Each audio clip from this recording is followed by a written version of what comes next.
Summer holidays வந்தாச்சு, நம்ம GT ஹாலிடேஸும் வந்தாச்சு. GT holidays, south India's number 1 travel brand. அமானுஷ்ய மர்ம கதைகளின் சூப்பர் ஸ்டார் இந்திரா சௌந்தரராஜன் போகர் சித்தரை பின்னணியாக வைத்து அவர் எழுதிய சூப்பர் டூப்பர் ஹிட் நாவல் இறையுதிர்காடு இப்போது ஆடியோ ஃபார்மேட்டில் உங்கள் விகடன் பிளேயில். இப்போவே விகடன் ஆப்பை டவுன்லோட் செய்யுங்கள். பிளே ஐகானை கிளிக் பண்ணி இறையுதிர்காடு கேளுங்க. இல்லங்க bro, long time no see. Vijay போல திடீர்னு ஒரு நாள் வந்து ஒரு ப்ரெஸ் மீட்டை கொடுத்துட்டு ஒரு இம்பர்ஃபெக்ட் ஷோல வந்து பார்ட்டிசிபேட் பண்ணிட்டு கிளம்பிடுவீங்க. சரி, இன்னைக்கு வந்துருக்கீங்க ரொம்ப நாள் கழிச்சு. அஜித் மாதிரியே நல்ல நல்ல கருத்துக்கெல்லாம் சொல்றீங்க.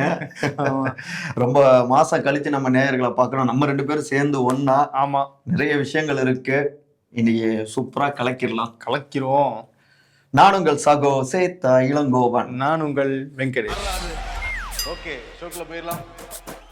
ஏப்பா, தயவு செய்து என் பின்னாடி வராதீங்கப்பா.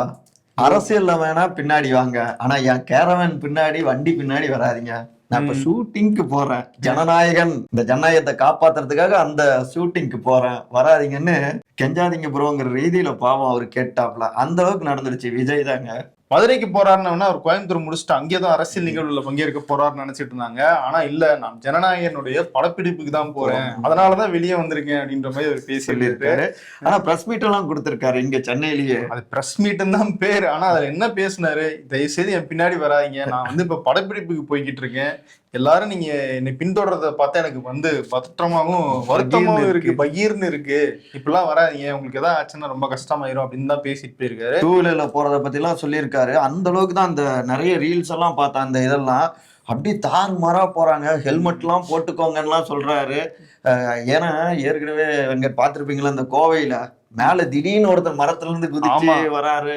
அதுல இருந்து வந்து எப்படிதான் இவருக்கு பாதுகாப்பு கொடுக்கறது தெரியல, எங்க இருந்தாலும் வந்து தேடி வந்து இறங்கிடுறாங்கல்ல அப்படிங்கிற மாதிரி அவங்களே யோசிச்சுட்டு இருக்காங்களா. போற போக்குல பார்த்தா கமாண்டோஸ் எல்லாம் சுத்தி இருந்துட்டு உள்ளுக்குள்ள இருந்த நண்பா நண்பின்னு வந்து பேசுவார் போல. இருந்தாலும் அந்த பிரஸ் மீட் வந்து அரசியல்ல ஏதாவது பேசியிருப்பாருன்னு பார்த்தா கடைசி வரைக்கும் அதை பத்தி பேசாம அவர் வந்து படப்பிடிப்புக்கு போயிட்டாரு. ஆனா இதுக்கு முன்னாடி பாருங்க வெங்கட்டு, சினிமா மேடைகள் எல்லாவற்றிலுமே அவருடைய பாடல் வெளியீட்டு விழாவெல்லாம் அங்க அரசியல் பேசுவார் ஏதாவது. இப்ப அரசியலுக்கு வந்துட்டாரு, ஆனா சினிமாவை பத்தி பேசிட்டு போறாரு பிரஸ் மீட்ல. கடைசி படம் சொல்லியிருக்காரு, ஆனா கடைசி படத்தை நிறுத்துறாரா என்னன்னு தெரியல. இருந்தாலும் அது ஷூட்டுக்கு போயிட்டு இருக்காரு கொடைக்கானல்ல. அங்கேயும் வந்து தேடி வந்துட்டாங்களா, எல்லாரையும் வந்திருக்காங்க நிறைய பேரு. ஆனா இன்னொருத்தர் அரசியல்ல எனக்கு ஆர்வம் இல்லை அப்படின்னு சொல்லியிருக்காரு. ஆமா, விஜய்னா இன்னொரு பக்கம் என்ன சொல்லுவோம், அஜித் அப்படின்னு தானே வரும். அஜித்தும் வந்து ஒரு பிரஸ் மீட்டை கொடுத்திருக்காரு.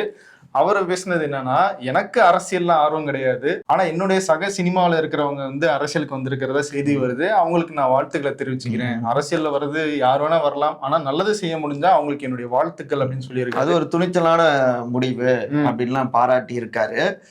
நல்ல விஷயம்லாம் சொல்லியிருக்காரு. அப்புறம் அவங்க அப்பாவை பத்தியுமே பெருமையா சொல்லியிருக்காரு. எங்க அப்பா எனக்கு வந்து ஸ்போர்ட்ஸ் தான் ரொம்ப பிடிக்கும், அதனால ரொம்ப காஸ்ட்லியானது கார் ரேஸ்லாம் என்னால செலவு பண்ண முடியாது, ஆனா நான் உன்னை தடுக்க மாட்டேன்பா அப்படின்னு இருக்காரு. நல்ல அப்பா கிடைச்சிருக்காருன்னு அவரு. எனக்கு வந்து அரசியல் ஆர்வம் எல்லாம் கிடையாது, ஒன்லி ஸ்போர்ட்ஸ் ரேசிங் தான் ஆர்வம் அப்படின்னு சொல்லி அஜித் சொல்லியிருக்காரு. இன்னொன்னு, நான் போன் எடுத்து நீங்க நோட்ஸ் போடுவீங்க இல்லையா, நியூஸ் எல்லாம் பார்த்தோன்னே எனக்கு ஒரு ஷாக் ஆனிச்சு. என்ன ஷாக்கு? இளையராஜா இசை ஞானி அவருடைய கச்சேரியில கவிதை வாசித்த செந்தில் பாலாஜி. ஆமா, என்னன்னா இப்பதான் வந்து அமைச்சர் பதவியை ராஜினாமா பண்ணாப்புல, அது ரொம்ப ரிலீஃபா இருக்கிறதா என்னன்னு தெரியல. பாடல் எழுத போயிட்டாரு, கவிதை எழுதுறாரு, இளையராஜனுடைய நிகழ்ச்சியில பங்கேற்றிருக்காரு. கரூர்ல இளையராஜனுடைய ஒரு கான்சர்ட் நடந்திருக்கு. அதுல இவர் ஒரு எம்எல்ஏவாக அதுல போய் பங்கேற்று அந்த நிகழ்ச்சியை வந்து தொடங்கி வச்சிருக்காரு. அப்போ இசைஞானி இளையராஜாவை வந்து பாராட்டி ஒரு கவிதை வாசிச்சிருக்காரு. இசை என்றால் அது ராஜாதான், தூங்க வைக்கும் தாளாட்டாய், காயமாத்தும் மருந்தாய் அப்படின்னு சொல்லி கவிதை தான். அவர் அந்த ஸ்டைல படிச்சுட்டு இருந்தாரு. அவருக்கு சட்டமன்றத்துல படிச்ச அந்த இது வந்து மாறல அவருக்கு, ஆனா அது வந்து கவிதை தான். சட்டமன்றத்துல ஏதாவது பதிலடி கொடுப்பாரு ஆவேசமா, இது கவிதையா போயிடுச்சுல்ல, அதனால அமைதியாக பேசியிருக்காரு. ஆமா, ஒட்டுமொத்தமா ரொம்ப ரிலீஃபா ஜாலியா இருக்கிற மாதிரி தான் தெரியுது. எனக்கு பிரச்சனை இல்லப்பா, இனிமேல் நான் ஃப்ரீயா எல்லா பக்கமும் போயிட்டு வருவேன். அமலாக்கத்துறை ஃபாலோ பண்ணிட்டே இருக்காங்களே, அது மறந்துட்டாரு. அது கரெக்ட் தான். ஓகே, ஆனா ரிலீவ் ஆயிடுவேன் அப்படிங்கிறாரு. அப்படியா? தலைமையிட்ட அப்படிதான் பேசிட்டு இருக்காரு. சென்னை மேயர் பிரியா அவங்க பேசின ஒரு விஷயம் சர்ச்சையா இருக்கு. இன்னைக்கு சென்னை புளியந்தோப்பு பகுதிக்கு வந்து ஆய்வுக்கு போயிருந்தாங்க. அப்போ அங்க ஒரு செய்தியாளர் அந்த பகுதியில ப்ளீச்சிங் பவுடர் போட்டிருந்தாங்க இல்லையா, அந்த ப்ளீச்சிங் பவுடர்ல எடுத்துட்டு வந்து காட்டி இதெல்லாம் ப்ளீச்சிங் பவுடரே கிடையாது, வேற ஏதோ பவுடர் சும்மா போட்டு விட்டு போயிருக்காங்க, இதை பாருங்க, இது இந்த இடத்துல வந்து அந்த கிருமிகளை இது கட்டுப்படுத்தப்படுத்தாதுன்னு சொல்லி அவங்கள கேமரா முன்னாடி வச்சு கேட்குறாங்க. அப்போ வந்து முறையான பதில் எதுவும் சொல்லாம இப்போ ப்ளீச்சிங் பவுடர்லாம் இது என்ன பான்ஸ் பவுடரா அப்படின்னு சொல்லி வந்து அவங்க ஒரு ரிப்ளை கொடுத்து பேசிட்டு போனாங்க. அது ரொம்ப ஒரு கான்ட்ரவர்ஷியல் ஆகிருக்கு. அதான் இவருமே கேட்டிருக்காரு, அப்ப இது என்ன பவுடர்னு நீங்க தாங்க கண்டுபிடிச்சு சொல்லணும் மேடம், நீங்க என்னன்னு பாருங்க, இங்க சரியா இல்ல அப்படின்னு சொல்லியிருக்காரு. ஆமா, வண்டி எடுங்கன்னு கிளம்பிட்டாங்க. அதை ஆய்வு பண்றதுக்கு நான் நடவடிக்கை எடுக்கிறேன், என்னன்னு விசாரிக்கிறேன் அப்படின்னு சொல்லிட்டு போயிருந்தா கூட பரவாயில்ல. ஆனா இது என்ன பான்ஸ் பவுடரா அப்படின்னு அது என்ன ஏதுன்னு கூட வந்து செக் பண்ணாம போயிருக்காங்க. இது வந்து ஒரு ஒரு கடுமையான கண்டனத்தை வந்து எல்லா பக்கத்துல இருந்து உருவாக்கி இருக்கு. இன்னும் சிறப்பா செயல்படணும் அப்படின்னு, பொறுப்பா செயல்படணும். ஏன்னா சிஎம் நேத்து பேசியிருக்காரு மே தினத்துல, நாங்க வந்து அவ்வளவு நல்ல விஷயங்கள்லாம் தொழிலாளர்களுக்கு எல்லாருக்கும் பண்ணியிருக்கோம், மறக்காம தொழிலாளர் வர்க்கத்தினர் கவனம் வச்சுக்கணும் தேர்தல்ல அப்படின்லாம் பேசியிருக்காரு. ஞாபகம் இருக்குல்ல, சாம்சங் அப்புறம் 12 மணி நேரம் வேலை கொண்டு வரதுக்கான மசோதா, இதெல்லாம் ஞாபகம் இருக்கும், கொண்டு வருவாங்க. இப்ப கூட மார்க்சிஸ்ட் கம்யூனிஸ்ட் கட்சி அவங்க சொல்லியிருக்காங்க, நீங்க சாம்சங் விவகாரத்தை நேரடியா அவங்க சொல்ல, இவங்க முதலமைச்சரை சொல்ல, ஆனா தொழிலாளர் துறை வந்து சரியா செயல்படல, பஞ்சாயத்து செய்யற மாதிரி பேசுறாங்கன்னு சொல்றாரு. துறைய சொன்னா என்ன, அரசாங்கத்தை சொன்னா என்ன? அதெல்லாம் இருக்கட்டும் ப்ரோ, சிவப்பு சட்டை போட்டு பேசினார்ல, அப்ப ஒரு தொழிலாளர்களின் நண்பர் தான் அப்படின்னு அவங்க நினைச்சுக்கிட்டு இருக்காங்க. 12 மணி நேரம் அப்புறம் 8 மணி நேரம் மாத்தினாரு. Right, okay. நான் இன்னொரு இடத்துல ஒரு விஷயத்துக்கு கடுமையான கண்டனங்களை பள்ளிக்கல்வித்துறை அமைச்சர் தெரிவிச்சிருக்காருங்க. கல்வியில இப்ப சிபிஎஸ்சியோடைய சிலபஸ்ல இப்ப 3, 5, 8 பொது தேர்வு வைக்கிறாங்க. அதுல வந்து ஃபெயில் பண்ணலாம் அப்படின்னு, நல்லா எழுதுனா குறைஞ்ச மார்க் வாங்கினா ஃபெயில் பண்ணலாம் அப்படின்னு அந்த சர்க்குலர் வந்திருக்கு, அடுத்த கல்வியாண்டுல இருந்து வருது. இது வந்து கடுமையான கண்டனங்கள். ஒரு அன்பில் மகேஷ் பொய்யாமொழி அவர் தெரிவிச்சிருக்காரு, இல்லைங்க இப்படி நீங்க வந்து கட்டாயம் பாஸ் பண்ணாதான் அடுத்த வகுப்புக்கு போக முடியும் அப்படின்னு சொன்னா இடைநிற்றல்கள் நிறைய அதிகரிக்கும், ஸ்கூலுக்கு வராம போவாங்க குழந்தைங்க. இன்னும் உண்மைதான், அது ஒரு இதுங்க. அவங்க குழந்தைங்களும் ஐயோ 3ஆவதுலயே போய் பாஸ் ஆகணும்னா அவ்வளவுதான்னா ஃபெயில் ஆயிட்டாங்கன்னு வச்சுக்கோ, பப்ளிக் எக்ஸாம் ப்ரெஷரை 3ஆவதுல ஏத்தணும்னு நினைக்கிறாங்க. அப்ப அடுத்து அவங்க 3, 5, 8ன்னா நம்ம குழந்தைகள்லாம் அந்த காலத்துல படிப்பு வாசமே இல்லாதவங்க பள்ளிக்கு போகணும் அப்படின்னா காமராஜர்னா சாப்பாடு போடுறேன்னு சொன்னாரு, எல்லாரையும் பாஸ் பண்ண வச்சது மூலமா அந்த ஆர்வம் வந்துருச்சுன்னா அவங்க பாட்டுக்கு நல்லா வந்துருவாங்க. ஆமா, நீங்க வந்து ஃபர்ஸ்ட்லயே அவங்க வரக்கூடாதுங்கிற மாதிரியே திட்டம் இருக்கு. அதுதான் வந்து என்ன சொல்றாருன்னா, புதிய கல்விக் கொள்கை வந்து இதைதான் பண்ணிக்கிட்டு இருக்கு, அதனாலதான் நாங்க எதிர்த்துக்கிட்டு இருக்கோம். இப்ப சிபிஎஸ்சில வந்து 3, 5, 8 வந்து நீங்க ஃபெயில் பண்ணுவீங்க அப்படின்னு சொல்றத வந்து பேரண்ட்ஸ் தான் தட்டி கேட்கணும், அவங்க சொன்னாதான் மத்திய அரசு வந்து இன்னும் நல்லா கேட்கும் அப்படின்னு சொல்லி, அதான் மெயினா ஒரு இது ஃபெயில் பண்ணிடுவோம் அப்படிங்கிறதுக்கு ஒப்புதல், அதான் நல்லா படிக்கலாம் நாங்க ஃபெயில் பண்ணுவோம்னு சொல்லி கையெழுத்து கேட்டா நாங்க போட மாட்டோம்னு பெற்றோர்கள் சொன்னோம். பெற்றோர்கள் ஒரு பேர் இயக்கமா மாறி இதை எதிர்க்கணும் அப்படின்னும் சொல்லியிருக்காரு அவரு. சமீப காலத்துல இந்த தோட்டத்து வீடுகள்ல இருக்கிற முதியவர்களை குறி வச்சு தமிழ்நாட்டுல தொடர்ந்து கொலை சம்பவங்கள் நடந்துகிட்டே இருக்கு. அதுக்கான செய்திகள்லாம் நம்ம பார்த்துக்கிட்டே இருக்கோம். அந்த வகையில இப்போ வந்து ஈரோடு மாவட்டம் சிவகிரி அப்படிங்கிற ஒரு ஊருக்கு பக்கத்துல இருக்கிற விளக்கேத்தி விளாங்காடு அப்படிங்கிற ஒரு இடத்துல ஒரு தோட்டத்து வீட்டுல முதியவர்களான ராமசாமி, அவர் ஒரு விவசாயி, அவரும் அவருடைய மனைவி பாக்கியம்மாள், இவங்க 2 பேருமே தனியா வசிச்சுட்டு இருந்திருக்காங்க. அவங்களுடைய பிள்ளைகள்லாம் வெளியூர்ல இருக்காங்க. அவங்க வந்து அப்பா அம்மாவை ரீச் பண்ண முடியலேன்னு சொல்லி சொந்தக்காரங்களை விட்டு அவங்க வீட்டுல போய் பார்க்க சொல்லும் போதுதான் தெரியுது அவங்க 2 பேருமே கொடுமையாக கொல்லப்பட்டிருக்காங்க அப்படிங்கிறது. அது மட்டும் இல்ல, வீட்டுல இருந்து ஒரு 15 பவுன் நகையை வந்து காணாம போயிருக்கு அப்படின்னு சொல்லியிருக்காங்க. ஈரோடு, பல்லடம் இந்த மாதிரி பகுதிகளில் தொடர்ந்து இதே மாதிரியான ஒரு சம்பவம் வந்து 3 முறை நடந்திருக்கு. 3 முறையும் யார் குற்றவாளிகள் அப்படிங்கிறது போலீசாரால சரியா கண்டுபிடிக்க முடியாத நிலைமை இருக்கு.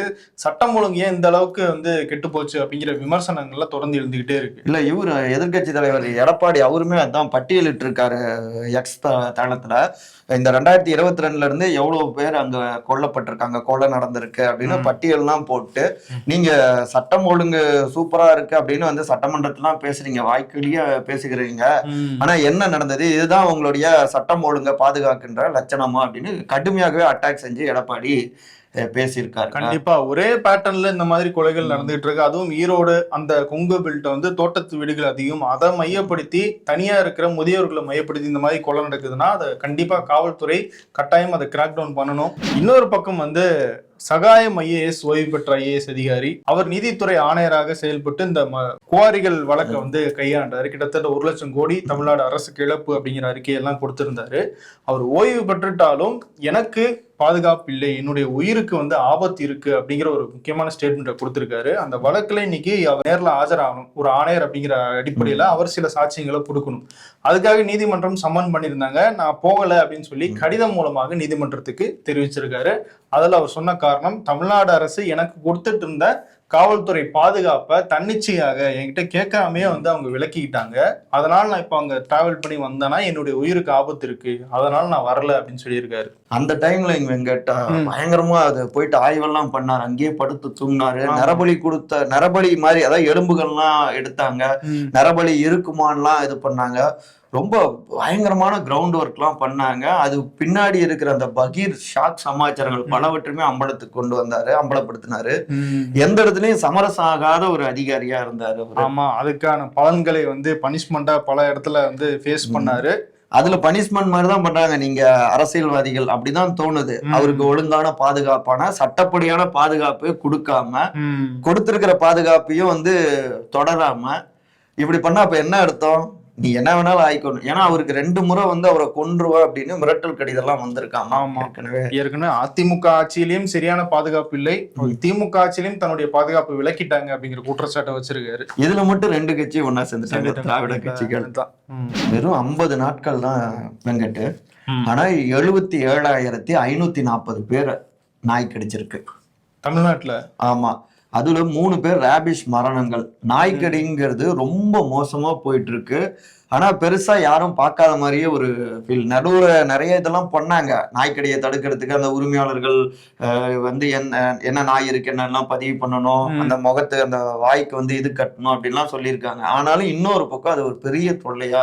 ஆமா, தெருநாய்கள் அவ்வளோ எண்ணிக்கையில இருக்கு. நீங்க ஃபர்ஸ்ட் ஒரு தெருவுக்குள்ள போனீங்கனாலே எங்க தாண்டி தான் நீங்க போகணும்னு சொல்லி செக்யூரிட்டி செக் மாதிரி எல்லா தெருலையும் ஒரு 10 நாய் நின்றுதுங்க. ஸோ அதுக்கப்புறமா தான் போக வேண்டியதா இருக்கு. தொடர்ந்து நாய்க்கடி செய்திகளை டெய்லி நியூஸஸ்ல பார்த்துக்கிட்டே இருக்கும், குட்டி குட்டி நியூஸஸா. இப்ப நீங்க சொல்லும் போது தெரியுது, இந்த குட்டி குட்டி நியூஸஸ் எல்லாம் சேர்த்தாலே 77,000 பேருக்கு வந்து நாய்க்கடி. அது நிறைய இடங்கள்ல தெருநாய் மட்டும் பிரச்சனை இல்ல, வீட்டுல வளர்க்கிற நாய் வளர்க்குறாங்க இல்லையா, அது அவங்களுக்கும் இதுல இருந்துமே நிறைய பிரச்சனைகள்லாம் வருது. அப்புறம் இப்ப தெருநாய்களால பார்த்தோம்னா குழந்தைகள்லாம் நிறைய பேரை கடிச்சிருக்கு. நம்ம நிறைய குழந்தைகள் அதிகமாக பாதிக்கப்படுறத நம்ம செய்தி பார்க்கிறோம். எந்த அளவுக்கு இந்த நாய்க்கடி பிரச்சனை அதிகமா இருக்குன்னா, முதலமைச்சர் ஸ்டாலின் ஒரு முக்கியமான ஆலோசனை நடத்துற அளவுக்கு இது வந்து அதிகமா இருக்கு. என்ன தூங்க விடுங்கப்பாங்கிற மாதிரி. ஆமா, இது கூட வந்து அவர் பிரச்சனை பண்றதுக்கு அதுக்கு தான் தீவிரமான ஆலோசனை. ஏற்கனவே கேரளாவிலேயும் இது மாதிரி நாய்க்கடி இந்த பிரச்சனைக்கெல்லாம் பினராயி விஜயன் முதலமைச்சர் ஆய்வு செஞ்சிருந்தாரு. இங்கேயும் இப்ப அதை தடுக்கிறதுக்கான ஆலோசனை. இதுக்குதான் உள்ளாட்சித்துறை அமைச்சர் KN சட்டமன்றத்தில் என்ன சொன்னார்னா, நாய்க்கடி பிரச்சனை எங்களுக்கு இருக்குன்னு தெரியுது, ஆனா நீதிமன்றம் என்ன சொல்லுது, இந்த மாதிரி நாய்களை எதுவும் பண்ணக்கூடாதுன்னு சொல்லுது, அதை கொண்டு போய் கருத்தடை பண்ணி திரும்பி அதே இடத்துல விடணும்னு சொல்லுது. சரி, அதையாவது ஒழுங்கா பண்ணாங்களா? அது தெரியலையே. அப்படியே பண்ணணும்னாலும் எத்தனை நாய்க்கு பண்றது? 5 லட்சம் 6 லட்சம் நாய் இருக்கு அப்படின்னா அத்தனை நாய்க்கு பண்றதுக்கு டைம் ஆகுமே அப்படின்ற மாதிரியான ஒரு விஷயத்த அவர் சொல்றாரு. ஆனாலும் இதுக்கு ஒரு சொல்யூஷன் இல்லை. எவ்வளவு நாள் தான் வந்து மக்கள், குழந்தைங்க நிறைய பாதிக்கப்படுறாங்க.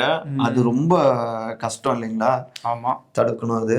இன்னொரு பக்கம் அதிமுகவினுடைய முன்னாள் அமைச்சர் செங்கோட்டையன் சொல்லுங்க, என்ன ஆச்சு? பிரச்சனையா இல்ல கட்சி விட்டு போறாரா இல்ல வேற யாரையா வச்சு பிளான் பண்றாங்களா இல்ல டெல்லி அசைன் பண்ண? சொல்லுங்க எதிர்பார்த்துக்கிட்டு இருக்காங்க. ஆனா அது கிடையாது. அவர் முன்னிலையில வந்து வேற ஒருத்தர் பேசியிருக்காரு. அதிமுகவினுடைய சிறுபான்மை அணியினுடைய இணை செயலாளர் அப்துல் ஜப்பார் அவர் என்ன சொல்லியிருக்காருன்னா, 2024 நம்ம பாஜகவோட கூட்டணி இல்லாம தேர்தலை சந்திச்சோம். நம்மளோட ஒரு முஸ்லீம் கட்சி கூட இருந்தாங்க. ஆனாலும் முஸ்லிம்ஸ் எல்லாருமே போய் திமுகவுக்கு ஓட்டு போட்டாங்க. அதனால நம்ம எப்படி இருந்தாலும் நமக்கு முஸ்லிம்ஸ் ஓட்டு கிடைக்காது, அதனால நம்ம பிஜேபியோட சேர்ந்துருவோம், நமக்கு பலம் கிடைக்கும் அப்படின்னு அவர் பேசுறாரு. செங்கோட்டையன் ஆமா ரசிச்சு சிரிச்சு கேக்குறாரு. அத சம்பந்தம் நீ இந்த பபுள் காம் போட்டு மொம்மன்னு மென்னு நான் டப்பிங் கொடுத்துக்கிறேங்கிற மாதிரி.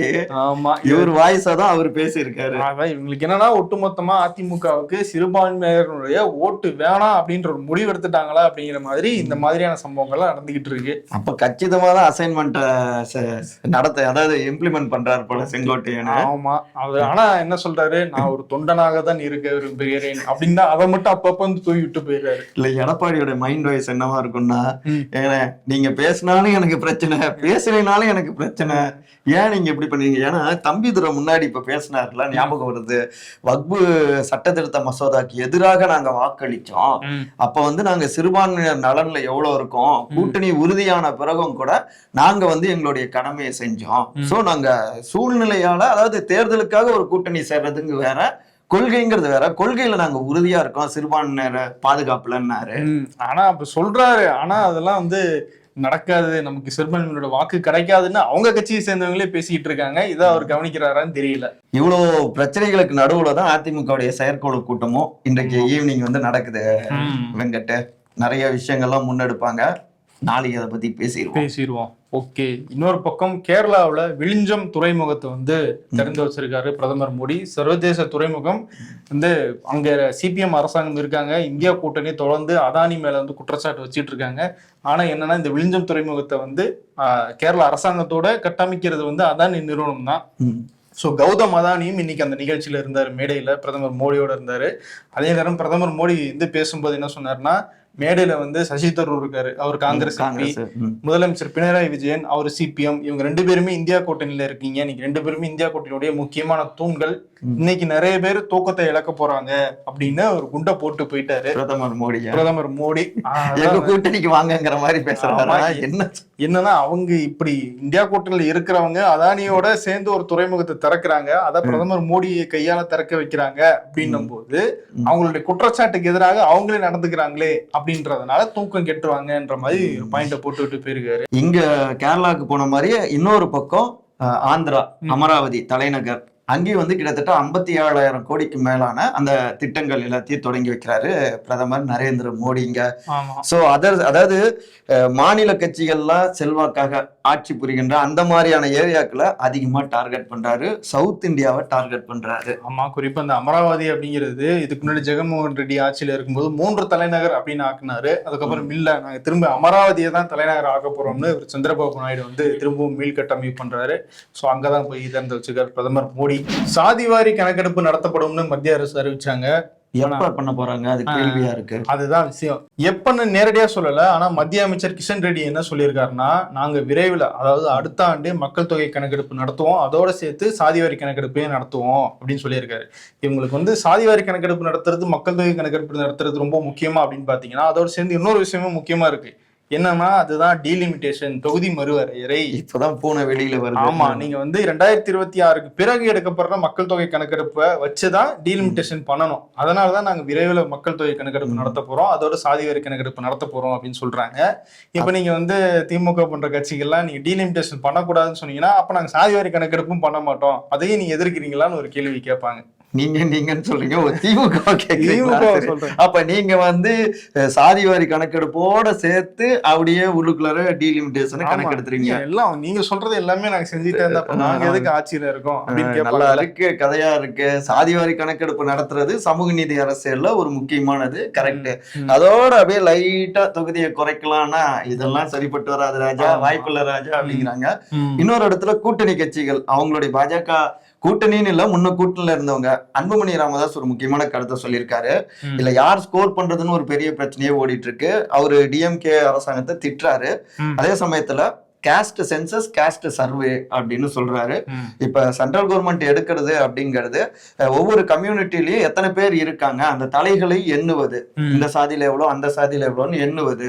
ஆனா கேஸ்ட் சர்வேவை தமிழ்நாடு அரசு எடுக்கணும். எப்படின்னா இப்ப பிசி இருக்காங்க, எம்பிசி இருக்காங்க, பட்டியல் சமூகத்தினர் இருக்காங்க, இப்படி யாரா இருந்தாலும் அவங்க பொருளாதாரத்துல எவ்வளவு தூரம் வளர்ந்திருக்காங்க, அவங்களுடைய நிலை என்ன, அவங்களுடைய கல்வி நிலை என்ன, வாழ்க்கை நிலை என்ன அப்படின்னு அவங்கள அதை வந்து பிரிச்சு நம்ம கொடுக்கணும். அந்த ஆய்வை வந்து இன்டெப்தா தமிழ்நாடு அரசு பண்ணணும். அப்படி பண்ணாதான் அடுத்த கட்ட வளர்ச்சிக்கு நல்லா இருக்கும், சரியா இருக்கும்னு சொல்றாரு. சோ அந்த சர்வேவை நீங்க எடுங்க அப்படின்னு சொல்றாரு. ஓகே, இதுவரைக்கும் இல்லாத அளவாக ஜிஎஸ்டியினுடைய வசூல் அப்படிங்கிறது இந்த ஏப்ரல் மாதம் மட்டும் 2.37 லட்சம் கோடியா வந்து இருந்திருக்கு. இது வரைக்கும் இந்த மாதிரியான ஒரு ஹையஸ்ட் லெவல் வந்து தொட்டதே இல்லைன்றாங்க. தமிழ்நாட்டுக்கு ஏதாவது கொடுப்பீங்களா இப்பயாவது வர வேண்டிய நிதியெல்லாம்?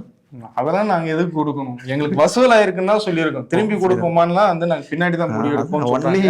ஒன் வே மட்டும்தான், டூ வே கிடையாது. ஓவராலா நிதியமைச்சர் நிர்மலா சீதாராமன் ஹாப்பியான ஆட்சி தான். ரைட்.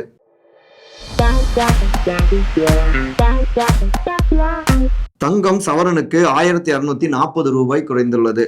சந்தை யாரோ நேற்று தங்கத்துல இன்வெஸ்ட் பண்ணிருக்கீங்க, 2 நிமிஷம் லைட் ஆஃப் பண்ணி போடுறேன், அந்த கேப்ல தங்கத்தை வித்துட்டு வந்துருங்க, மார்க்கெட் பொழைச்சு போகட்டும் அப்படின்னு சொல்லியிருக்காங்க. உங்க டிபார்ட்மெண்ட் தான். ஆமா, வீடு தேடி வந்து சேவை செய்த நம்ம ஊர் பால்காரர் தான் அமேசான், பிளிப்கார்ட் எல்லாத்துக்கும் முன்னோடி. ஆமா, ஹோம் டெலிவரி.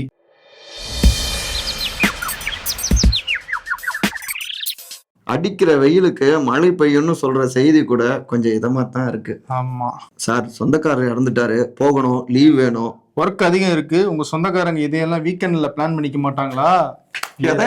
கரெக்டா சொல்லியிருக்க. அந்த மாதிரி தான் போய்கிட்டு இருக்கு இன்னைக்கு உலகம். ப்ரோ, விருதுக்கு வந்துட்டோம். முதல் முறையாக வெளியே வந்து பிரஸ் மீட்னு ஒண்ணு பேசியிருக்காரு. ஆனா அதெல்லாம் ஓகே தான். ஆனா பிரஸ் மீட்ல என்ன பேசணுமோ அதை பேசுங்க. அரசியல்ல பேசுற அவரு இன்னொரு பக்கம் வந்து தொண்டர்களுக்கு எல்லாம் வந்து ப்ளீஸ் இதெல்லாம் பண்ணாதீங்க அப்படின்னு சொல்லி வந்து ரிக்வஸ்ட் எல்லாம் பண்ணியிருக்காரு. சோ அதனால வந்து ப்ளீஸ் ப்ரோ அப்படின்னு சொல்லி தொண்டர்களுக்கு அவர் சொல்ற மாதிரியும், ப்ளீஸ் ப்ரோ கொஞ்சம் அரசியலா வெளியே வந்து பிரஸ் மீட்ல பேசுங்க அப்படிங்கிற மாதிரியும் அந்த அவார்டை நம்ம வந்து விஜய்க்கு கொடுத்துடலான்ட்டு. அரசியலா செயல்படுங்க, ஆவேசமா மேடையில முழங்குறீங்க உங்களுடைய தொண்டர்களை, ரசிகர்களை, மத்தவங்களுக்கு. ஏன்னா மதுரை விமான நிலையத்துல அவ்வளவு பப்ளிக் வந்து பாதிக்கப்பட்டாங்கன்னா சொல்றாங்க. காலையில இருந்து கூட்டம் சேர்ந்து அதெல்லாம் ரொம்ப சிவியரா வந்து நடவடிக்கை எடுங்க, இரும்பு கரம் கொண்டு கட்டுப்படுத்துங்க. கடமை கண்ணியம் கட்டுப்பாடு அவர் சொன்னது. ஓகே ப்ரோ, ப்ளீஸ் ப்ரோ அப்படிங்கிற விருதை வந்து விஜய்க்கு சொல்லிட்டு கிடைக்கிறோம். சம்மர் ஹாலிடேஸ் வந்தாச்சு, நம்ம ஜிடி ஹாலிடேஸும் வந்தாச்சு. GT holidays, south India's #1 travel brand. அமானுஷ்ய மர்ம கதைகளின் சூப்பர் ஸ்டார் இந்திரா சௌந்தரராஜன் போகர் சித்தரை பின்னணியாக வைத்து அவர் எழுதிய சூப்பர் டூப்பர் ஹிட் நாவல் இறையுதிர்காடு இப்போது ஆடியோ ஃபார்மேட்டில் உங்கள் விகடன் பிளேயில். இப்போவே விகடன் ஆப்பை டவுன்லோட் செய்யுங்கள். பிளே ஐகானை கிளிக் பண்ணி இறையுதிர்காடு கேளுங்க.